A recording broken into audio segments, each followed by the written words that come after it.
Unlock the power of your mind. This is Provocative Enlightenment with Eldon Taylor.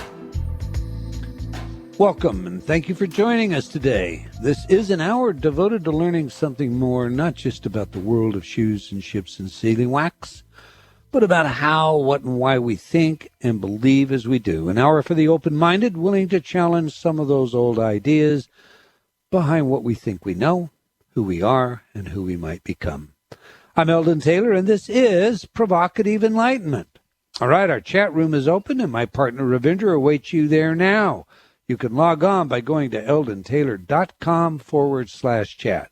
So, Ravinder, say hello to everyone and tell us all about your chat room. Well, hello, everyone. Everyone knows about the chat room. It's the only place to be. It's eldontaylor.com/chat, where the chat's always very lively, very educational, and inspirational.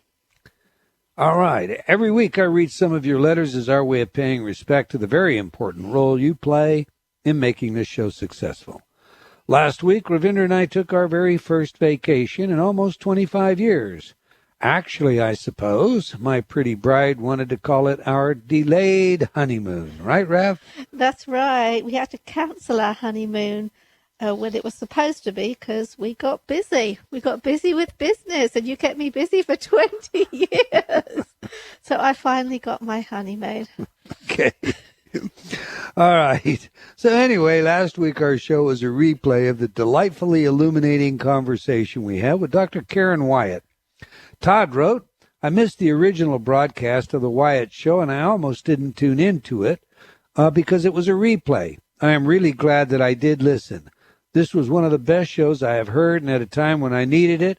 I think you have to be there to really appreciate Dr. Wyatt's message. Thank you. Well, you're more than welcome, Todd. And I, too, found Karen's message very powerful. And you might want to watch our show schedule because she's working on some new material, and we'll be bringing her back in the near future. Moving on, Lori wrote, I just love your show, and hearing you and your wife inspires me in my marriage. Now, that's sweet. That's nice. Cool. That's cool. Yeah, I like that. Sandy wrote, I just want to tell you what a blessing you and Ravinder are to me. I listen to you on Hay House Radio weekly and always get so much out of the program. Love and light to you both. Well, and right back at you, Sandy. Would you like to add anything to that, Ref? I just think it's wonderful. I like, we have a special relationship, and I really like it that other people see that and can learn from it because we're always learning anyway. All right, that's a fact. Okay, Jacob wrote, thank you for your show. It's my favorite on Hay House Radio. I like that one. Thank you, Jacob. Michelle wrote, I have been reading a wonderful book by Eldon Taylor titled, I Believe When What You Believe Matters. This book has been a true gift to me lately. Taylor wrote, love your work. Self-hypnosis and subliminal technology is well written, easily relatable, and understandable. The exercises really work. I have always had a very tough time with meditation and or relaxation due to the high volume of thoughts and past memories overriding the present moment. Your relaxation exercises allowed me to let go and just be in the state of bliss. Thank you. Now, there's two comments by Michelle and Taylor, and about two of my favorite books, and I'd love to hear from each and every one of you when you've read them. So, send me a letter. Let me know what you think of them, huh?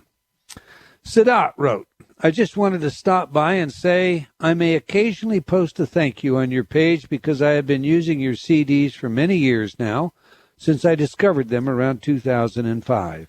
I didn't use them as much in the past as I do now because I was at a different level of awareness and knowledge on the subjects of metaphysics, hypnosis, subliminal communication, the subconscious mind, etc. I have a collection of over 30 of your CDs and many of your books. I am comfortable saying on behalf of everyone who has benefited from your work that we appreciate you immensely and look forward to what the future holds. Thank you, sir. Well, thank you, Sadat, for your feedback and comments, and here's to your continued success in your every endeavor. And thank you, Princess, because, this a lot of people give me the credit, but behind the scenes, I'm washing the bottles and scrubbing the floors. No. Yeah. Cute, real cute. Anne-Marie wrote, I used your stress-free MP3 and has helped me tremendously. Melissa wrote, thank you, Eldon, for the downloads. You are a precious spirit. Sophie wrote, I am so grateful you have some free MP3s to download. It's nice to see a company that is not all about greed. Now, Melissa and Sophie are both referring to the free MP3 programs that we make available. These are not samples. They are the real deal, the patented and scientifically proven Intertalk technology. We think of this as just a part of our own pay-it-forward efforts, so why wait? Go get yours today. There are several titles just waiting to be downloaded. True, Trained, Mindfulness. Just a click away. Visit Intertalk, INNERTALK.com and choose free programs from the left-hand navigation pane. It doesn't get easier, does it? No. No. That no is right. Okay, that's all the time we're going to take for letters today.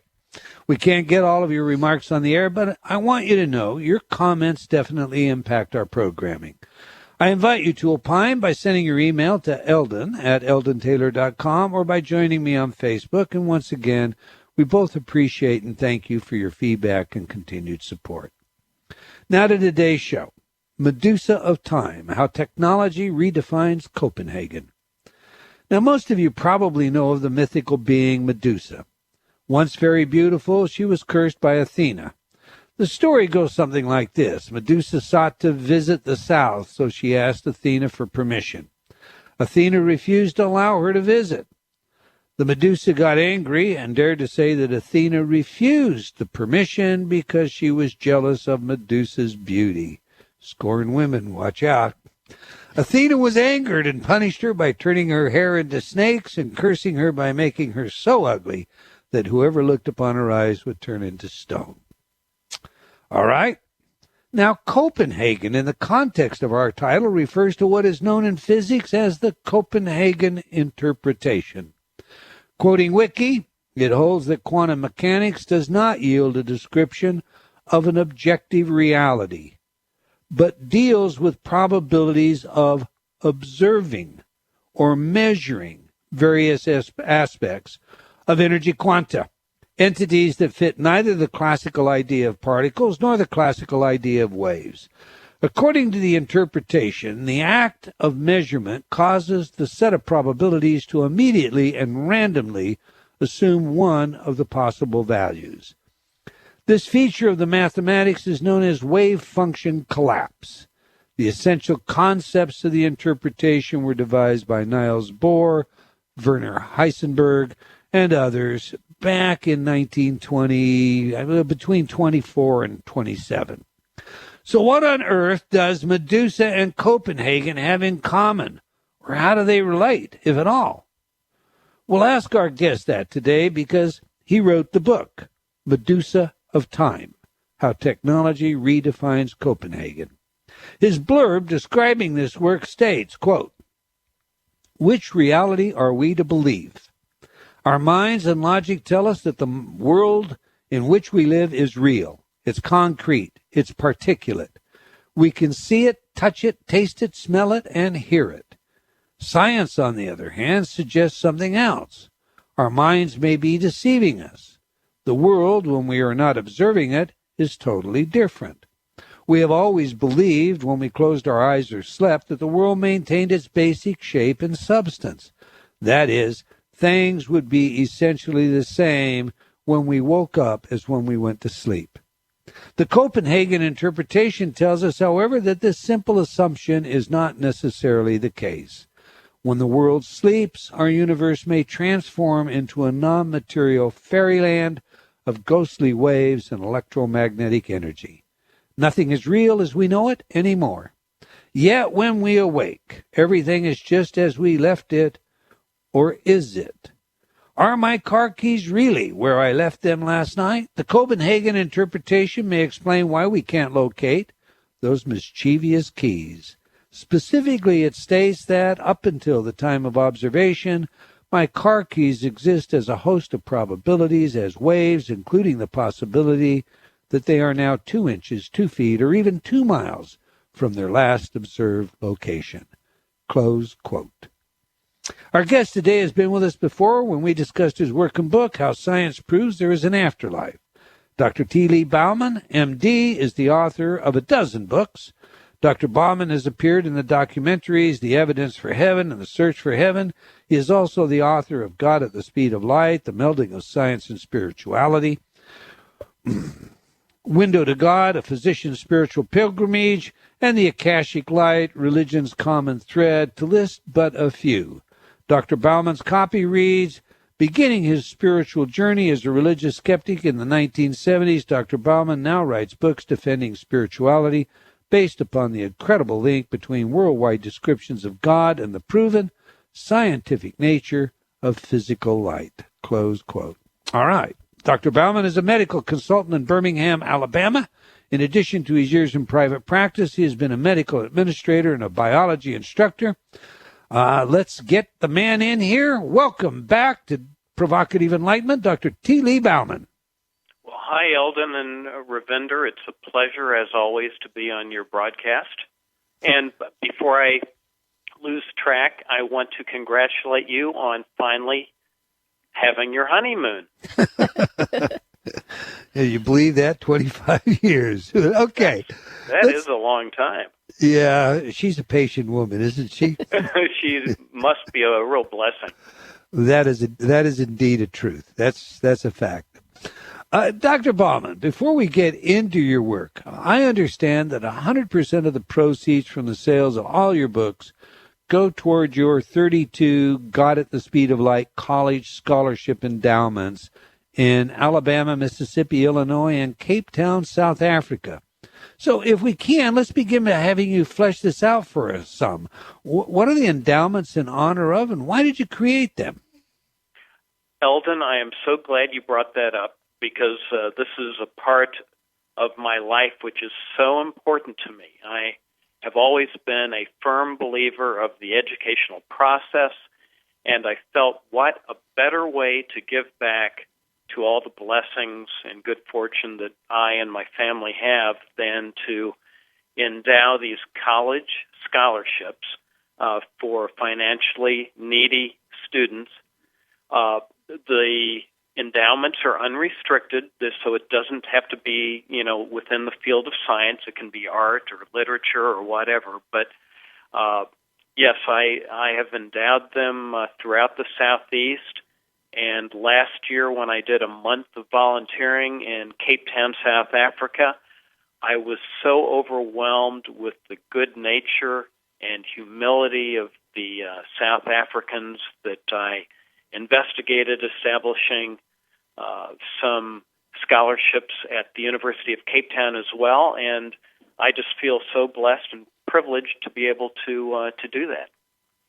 Well, I think that speaks very highly of you, Dr. Baumann, of your character and your intent, and this is 100% of the proceeds that you get from the sale of your books that go to this. It is. I've been blessed having spent my past as a physician, and I feel that this is something which is very easy for me to do. But then again, I have been blessed in my past. So finances are not something which has stricken me over the past several decades, and I've been fortunate that has been the case. And this is just a very wonderful way that I can give back. Indeed it is. And, before we get into the books, I'm just going to say there's a dozen of them at Amazon. I have several of them myself. I think I have 8 of them now. And none of them are disappointing. And so if you, all of our listeners out there, if you wanted to have a good read, you could just about pick any of them, including the book that we're going to be talking about today, Medusa of Time. And at the same time, know that the money that you're putting out on this book is going to help, young people who need that help in obtaining the education that's necessary to deal with life as we know it today. Exactly. All right. Thank you for bringing that up, Eldon. Indeed. Let's go to Medusa of Time. You heard the setup piece. Why this title, and what do you intend to be implied by it? Right. First of all, there are 2 important items as an introduction. For me, it has always been science or nothing. I was actually raised as a Christian by my parents, and as I was going through my pre-medical education between the science behind medicine and the science behind astronomy and the Big Bang and whatnot, I was really convinced that there was no need for a divine creator within the universe. You know, the Big Bang explained how the universe came to be, theory of evolution described why we're here, basically. And so probably 30-some years ago, I felt there was no need for a God. So I am your ultimate skeptic. And yet, what happened was back in the mid-1970s, I found some very supernatural elements in some books that I was reading at the time. One was books on Einstein's special theory of relativity, where it appeared that physical light, the photon, seemed to have some very convincing supernatural characteristics. And so I continued my research into physical light and indeed found that, you know, this was the case. And I know we'll be discussing that later in the hour. The second item is that this particular book, Medusa of Time, is a purely quantum physics book. I discuss almost minimally any type of spiritual relationship. But having said that, your listeners should know that quantum physics was one of the main fields of study that actually converted me back into being a believer in God. So even though this is a purely quantum physics book, it does have, I think, some very supernatural ramifications to it. Now, Medusa, as you so eloquently put it in the opening remarks, is that this lady, whenever anyone looks at her, they are turned to stone. Interestingly, is that the Copenhagen interpretation in quantum physics basically states the same is true for whenever we observe anything within our current reality. And again, we'll be getting into the details of that. This is not an easy subject matter to grasp, so I will probably be struggling at many times during the course of the next hour trying to communicate my thoughts in understandable terms. Your listeners can probably appreciate that from the excerpt you read from Wikipedia on the Copenhagen interpretation, because after 30 years of study, I could barely understand what that meant. Right. These are deep concepts, so they're not always easy to understand. Okay, but now since you brought that up, I'm going to have to ask you the tough question. Okay. Perfect. I recently shared a poll on my Facebook page that showed clearly physicists, the experts, disagree over the meaning of quantum mechanics and everything that's implied. Indeed, the Bohr versus Einstein argument is still so unsettled that according to this poll, only 42% of the respondents favored Bohr's Copenhagen interpretation. But that said, 64% insisted that Einstein's view was fundamentally incorrect too. Now, I've got the poll here. So quoting the poll, It says, ultimately, those polled were so divided they couldn't even agree on whether similar conferences on quantum foundations would take place 50 years from now. Close quote. So in other words, they're so divided, they don't think in 50 years they're going to have a consensus of opinion. So now my question, given that the experts disagree as much as they do on the nature of our world, are you at all concerned that your interpretations may prove to be entirely false? Oh, not at all. In fact, I fully expect that over the next several decades that there are going to be elements that will be proven to be false. Fortunately for me, that is not going to be able to alter my own inherent spirituality, because I feel the main concepts which converted me have been so strongly proven that is not a personal concern. So Now, that aspect of what you're going to share with our audience, you feel to be immutable. well, not 100% of them, because I'm not naive to that degree. Because the only consistent thing in history is its inconsistency. True. So no, I think there will probably be points over the next several decades that will be disproven, but the basic concepts I feel have been so integrated through science and proven through scientific experimentation that at least the main ingredients that have converted me into a spiritual person, I feel those are pretty solid. All right, let's just jump in there and let's grab a bottom line question then, right from the get-go. Sure. Why is it that human observation appears, emphasis on appears, to cause the collapse of the enigmatic wave function of quantum mechanics? And if it is not the observation itself that is the causal factor, what is? Right. Again, perfect question. By the way, I do want to back up just for a moment Sure. and say that it doesn't bother me in the least that physicists disagree. From my knowledge of physics, which the way the state of the art currently stands, to me it would make total sense that every physicist should believe in God, and yet they don't. And the fact that they disagree is no different in the field of physics than it was in my practice of medicine, where doctors never agree. So what we find is that when that occurs, you recommend to your patients that they go and get second, maybe even third opinions, because that is just the state of the art, and that's human nature. Right. So again, that doesn't surprise me. But to answer your question, how does human observation cause waves to collapse into particles, which is basically what the Copenhagen interpretation is talking about? It's a very complex subject, and I think we need to start from the standpoint that if we start with the photon, the light wave or the light particle, which is probably the most studied particle wave in the history of physics, Right. that would be probably the best place to start. What physicists have found. I think we've lost Dr. Baumann.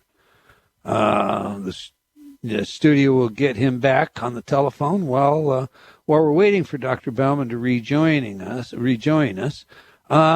Some of the ideas, some of the questions that I'm going to ask him, I will put out there to the chat room so you can start cogitating on this. If we have the Copenhagen principle here, that the waveform collapses when it's observed, how does that fit into the holographic paradigm that we hear so many talking about and evidencing as, a modern physical interpretation that supports the idea of a spiritual universe? Or how does that fit into the many worlds argument or the string theory proponents, etc.? I think we have Dr. Baumann back. Do we not, sir? Are you there, Dr. Baumann? I am here. Can you hear me? I can. We dropped you for a minute, and I was just suggesting some questions I may put forward to you in a minute. But we're coming up on a hard break, so go ahead, and I may have to cut you off. No, that is perfectly fine. I was talking about the wave function collapse and the study of the photon. In the past, physicists have noted that whenever we measured the speed of light, okay, I'm sorry. I am going to have to cut you off there. Yes, we'll pick up on photons and the speed of light when we get back. We're speaking with Dr. T. Lee Baumann about the physics of our world and his book, Medusa of Time, How Technology Redefines Copenhagen. Remember, 100% of the proceeds go to supporting children in their college education. If you're not already in our chat room, now's a great time to join in the conversation. We have a short film about the Higgs field and Higgs boson, and we'll be talking about that later in the show. Do stay tuned. You don't want to miss what's coming up after a few words from some of our friends.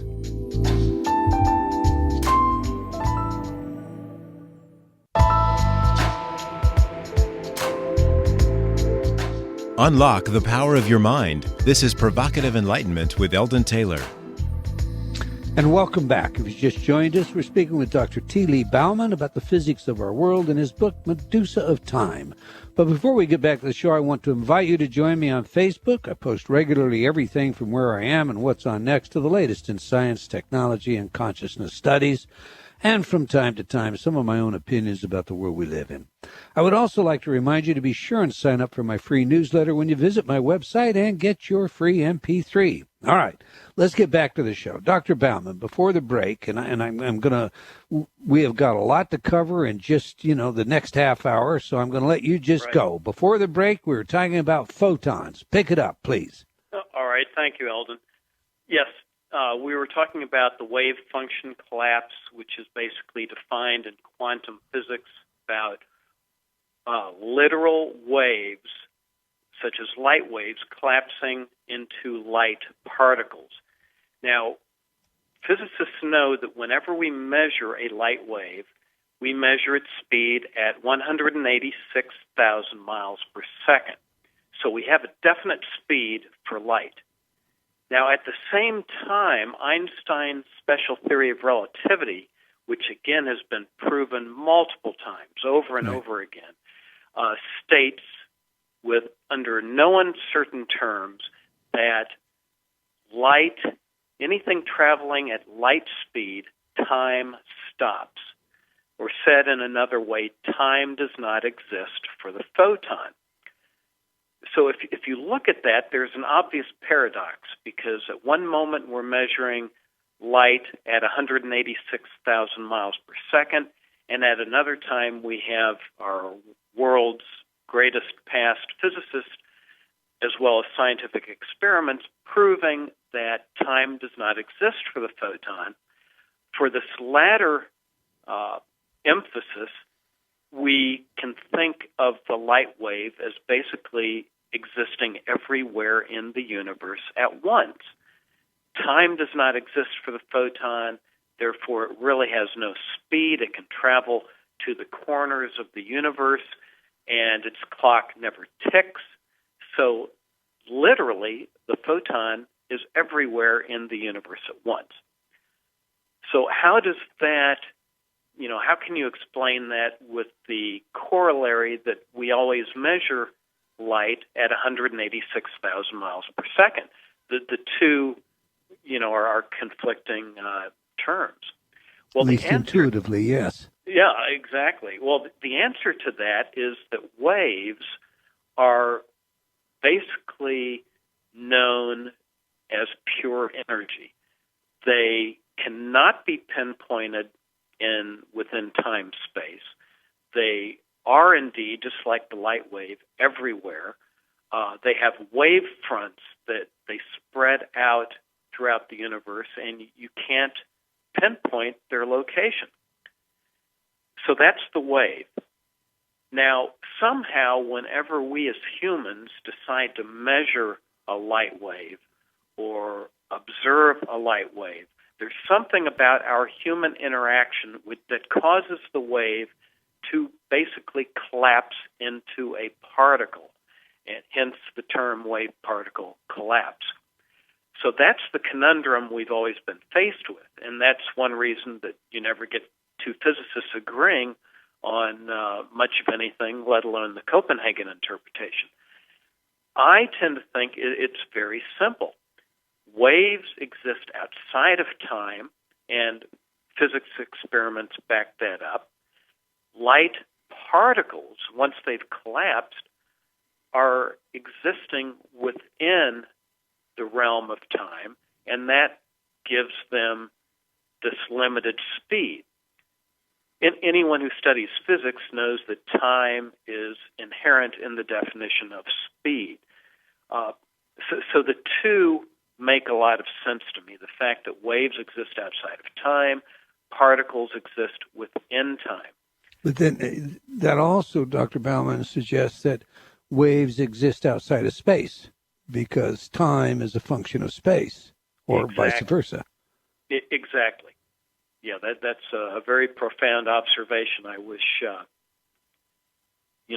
think most of your listeners, if they're familiar with Albert Einstein, know that he always talked about the time-space continuum, and that's exactly what you're speaking of. Now, there was another physicist by the name of Louis de Broglie who actually found, and again, scientific experiments support his findings, that every material particle has an associated wave, as bizarre as that may sound. In the scientific laboratory, physicists basically have to impart energy, usually in the form of heat, to get these small quantum particles to disassociate into their waveforms, but this has been done. And when they do this, they find that waves do all sorts of really bizarre things. There are some of the experiments which your listeners can look up if they have interest. One goes by the name of the quantum eraser experiment.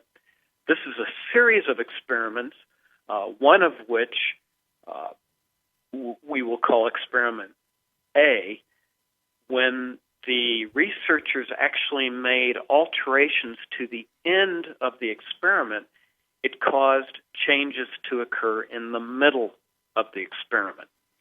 So let me say that again because that really sounds nonsensical. But in the experiment, you had a beginning, a middle, and an end. The researchers actually altered the end of the experiment, and to their utter amazement, found that light in the middle of the experiment altered its behavior. In another quantum eraser experiment, very similar, instead of having a beginning, middle, and end, it had an upper and a lower arm in the experiment. And very similar to the first experiment, and I'll call this one a quantum eraser experiment B, when the researchers altered or made changes to the upper arm of the experiment, which had no connection at all to the lower arm of the experiment, they were actually able to show that light altered its behavior in the lower arm of the experiment. Again, very confusing, very complex experiments. But if you dismiss the confusing, what do you imply from that, Dr. Baumann? Well, I think most physicists, and certainly myself, find that light made basically retroactive changes within the experiment because it is not restricted or limited by the dimension of time, like we are. So these experiments were actually observing light within its waveform, where light could actually go beyond the bounds of the dimension of time. Now, the final result of each experiment was actually measured or observed, which gave the researchers the various conclusions that they reached. But the results were always within measuring light as a particle, because, as I mentioned earlier, whenever the observational technique is introduced with a wave, it tends to cause this mysterious collapse, which is the whole philosophy and argument surrounding the Copenhagen interpretation. So that's this crazy quantum eraser series of experiments. And another phenomenon, which many of your listeners are familiar with, and I know you are, Eldon, is whenever we turn on computers and are using computers or our cell phones for prolonged periods of time, we notice they get warm. They can actually get hot. This is actually occurring within the processor of these electronic devices, and it results from a phenomenon known as tunneling, such as, a tunnel that we drive our car through. Tunneling. What this phenomenon is that waves and particles, when they encounter an obstacle, they shouldn't be able to pass through an obstacle. Certainly we humans know that. We're not able to walk through brick walls. But through this phenomenon of tunneling, we basically see electron waves and particles that are able to pass through barriers that they should not normally be able to pass through. And that creates the heat within the processors of our electronic devices. Obviously, I am going to argue, and many physicists would support me, that these electrons are able to pass or basically travel through the barrier, for lack of a better explanation, because they are able to do it as waves, where they can basically go around the barrier and magically appear on the other side. Again, once we measure or observe what's going on, we prevent this from happening because we reduce all of these waves to particles. So in a nutshell, that's what we're talking about with the wave-particle collapse. It's been mostly studied with light, but Louis de Broglie, for which he won a Nobel Prize, and many physicists would argue that this is possible with any material wave, which adds more to the bizarre nature of this whole phenomenon. Do you think that accounts for what, some of this new research that is defining light as elastic?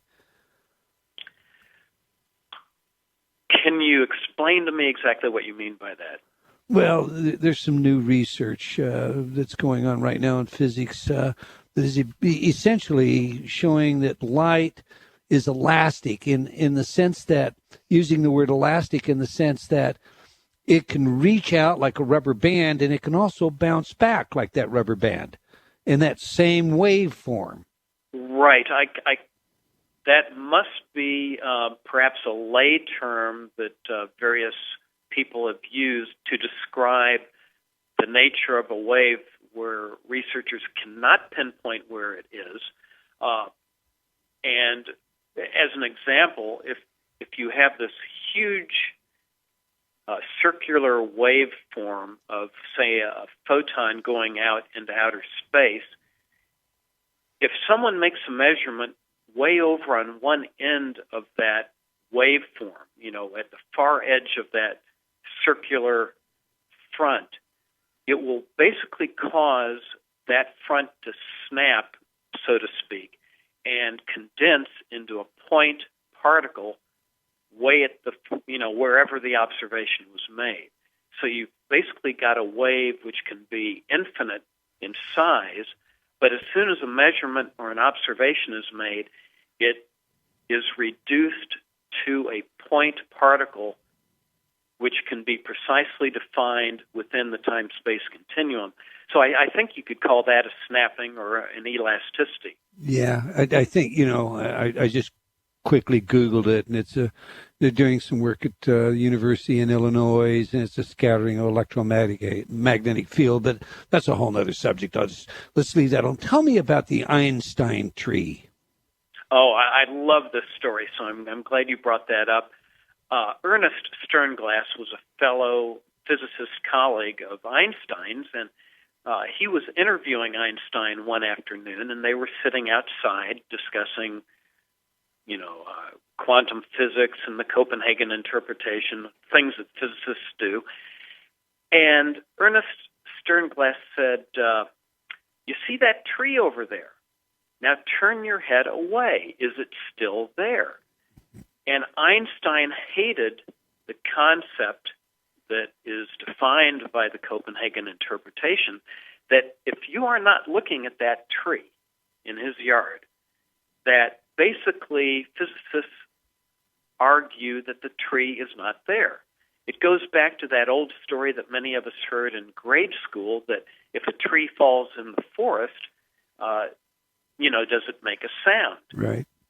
I know at that age I thought that was a ridiculous question, and probably many people still do, but that is basically what the Copenhagen interpretation is saying, is that if there's no one around, does any of our material objects that we're so used to, we experience on a day-to-day experience, that do they really exist? And the Copenhagen interpretation would argue no. I would argue that in all simplicity, I think that what causes our materiality within our reality is the element of time. And that's what observation and measurement introduces, is it forces upon waves like Einstein's tree when it's not being observed. When we do observe it, it introduces the element of time, which causes the wave function collapse, and voila, there it is. We can see right. it. If you follow that, though, Dr. Baumann, Schrodinger's cat is, of course, what I think of whenever you get into this kind of thing, and I'm sure everybody's familiar with that. Once I've opened the door and I've determined the cat is alive or the cat is dead, okay, right, or I've seen the tree. Hasn't it then, and I'm going to use a very generic term here, hasn't it then distilled itself into reality and is no longer subject to collapse? It has collapsed, and it, as such, not going to turn back into a waveform? I am with you completely, Eldon. I feel that that's why I feel Einstein, in so many respects, was correct, that you don't really need to observe the tree. There is something about human observation or the measurement process that once we introduce the element of time, it stays there until there is some catalyst which causes it to transform back into a wave. And, we haven't reached that point to be able to identify what that is yet. We do know that we can take very small atoms, and actually in some laboratories they've even taken larger molecules, electrons as well, and when you apply heat and energy, you can actually get them to transform into waves. Now, whether energy is the key, like E equals mc squared, where E is the wave and m is the particle, that is very possible. But we really haven't defined exactly what it is that causes particles to turn back into waves. We know that there's something about the observational process that does the reverse, that causes waves to transform to particles. But as you can see, it's pretty complex. Right. If I'm right, and it is this element and dimension of time, I think your listeners can appreciate we really still don't have a good handle on what time is. Many physicists don't believe that time even exists. So there we go back to physicists never agreeing. Right. But I think intuitively, though, you have got that right. Well, yeah, from an intuitive element, humans, we're stuck within this dimension of time. So for us, it's real. And the only time we can experience it, to my way of thinking, is through dreams and a lot of paranormal activity, such as clairvoyance, the near-death experience, and whatnot, where these people they seem to lose the element of time. But with time, and even with the equation E equals mc squared, what we have, I'm reminded of Heraclitus in his constant flux. Everything is in a constant flux. If that's the case, is there any such thing as a quantum zero? Well, I think there probably is. Physicists have argued that before the Big Bang, I think there basically was a quantum zero, or at least that's what they're trying to convince us of, and that various phenomena known as quantum fluctuations caused the Big Bang to occur. Personally, I think it's just a term that they have applied to something that we don't know about and that we don't understand. But as science progresses, it does appear that even what we once thought were total vacuums of outer space are now believed to be seething, and I love the word seething, with activity. And perhaps dark matter and dark energy is part of that. Yeah. We had Rupert Sheldrake on the show not long ago, and in his work, Science Delusion, he challenges physics in a couple of ways. He challenges, of course, the notion of of what we call our constants. He found someone who measures the speed of light, who admits to, a history where the speed of light wasn't constant, where, it seemed to change. But now they've redefined that by the length of a meter, so it has to always equal that. Right. But he also points out that dark matter is an invention of the mathematician in order to make equations fit. There is no evidence for dark matter outside of the necessity to fill in an unknown for the math to work. What's your take on that? Oh, I completely agree. I mean, our take on dark matter is it's something which we have no idea what it is, but it's something which exerts a tremendous gravitational pull. Now, from our past Newtonian definitions of anything that causes gravity, to occur, it's matter. So that's where the matter part comes in, and the dark part comes in that we just don't understand what type of matter it is. Okay, but when you're explaining, again, we create dark matter in order to make the equation fit that talks about gravity. Tie that into Higgs boson, because here we have. And now 99% of the physicists believe that the so-called God particle has been found. It is what forms space. So where are we there? Explain that. Yeah, well, I wish I could, because I'm not sure the physicists fully understand. If you go on Wikipedia, which gives a great explanation, they talk about how there's something known as the Higgs field, and that it's everywhere, and that out in outer space we have these things known as massless particles. When these particles, which again, perhaps it's dark matter, because most of us don't know what a massless particle is, because almost by definition, particles have some type of mass. Right. So when these massless particles encounter the Higgs field, they lose their momentum, and that lost energy is transformed into mass, and hence the mass becomes this Higgs particle, or the God particle, which gives mass or matter, the quality of matter, to all particles. Okay, we have about a minute left, Doc. And what I'd like you to do at this point is, tie this together, if you can, in 1 minute. How does this suggest spiritual evidence to you? For me, the fact that I came in to the 1970s being a atheist, because I did not believe in God.